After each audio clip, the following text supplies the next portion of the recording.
So as you know, we try to help other people through this life, right? At least we should be trying to help other people through this life. And a lot of the things that we go through, a lot of the pains that we feel, a lot of the awfulness of things that take sometimes years to scrub away from our soul, it's all very common. I think one of the most beautiful things about this life is that pain is not unique.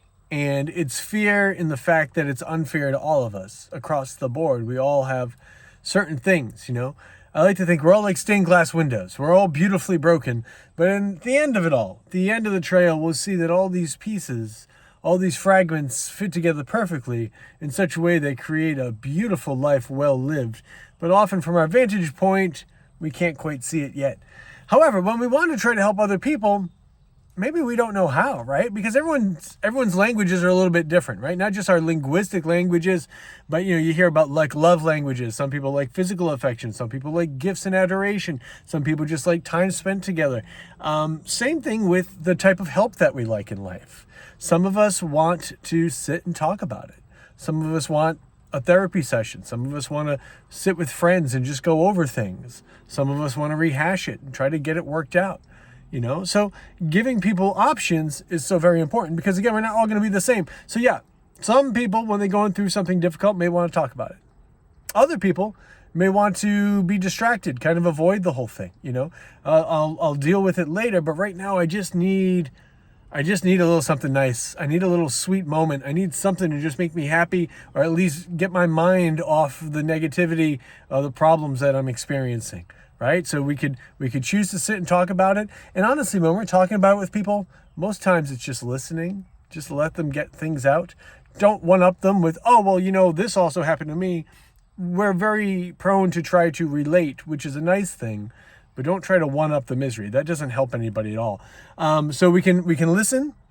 We can try to distract in a fun way, take somebody out to eat, take them to a concert, to a show, to a movie, whatever it might be. Or we could just give them space. Sometimes people, this guy right here, hermit mode, baby. I just need to go away into the woods for a while and figure things out. I'll be back when I'm ready, And then I kind of go through the same phases, though. I find that I like space first and foremost. And then I do like to talk about it because I feel like I still need to process it and get whatever it is out of the way, Distraction isn't my number one choice out of the three options that I'm talking about here. I feel like distraction for me is just, I can't stop thinking about it. So even though I'm trying to cover it up with something else, it's still going to be in there, and it actually just dilutes the experience that I'm trying to have with the distraction.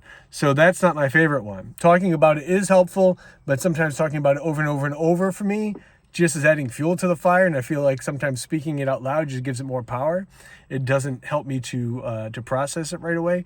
I like hermit mode. I like just give me space. I just need to process it by myself for a little bit. Then I come back if I want to talk about it, we'll talk about it, But that's the way I do it. May not be the way you do it. Guaranteed it's not. We all do things differently, and that's a beautiful thing. It's good that we're different. It's good that we have different ways of understanding, of learning, of living, of loving, all of it. Even dealing with the misery of this life. And again, it's universal, my friends. None of us go through this life unscathed. None of us make it to the finish line in pristine condition.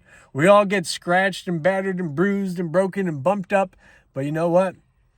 Faith and hope and love, man. We patch this thing together, and we hopefully not even drag it across the finish line. I want to slide across the finish line with all four tires flat, the damn engine on fire.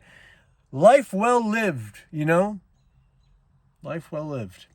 Here's to you, my friends.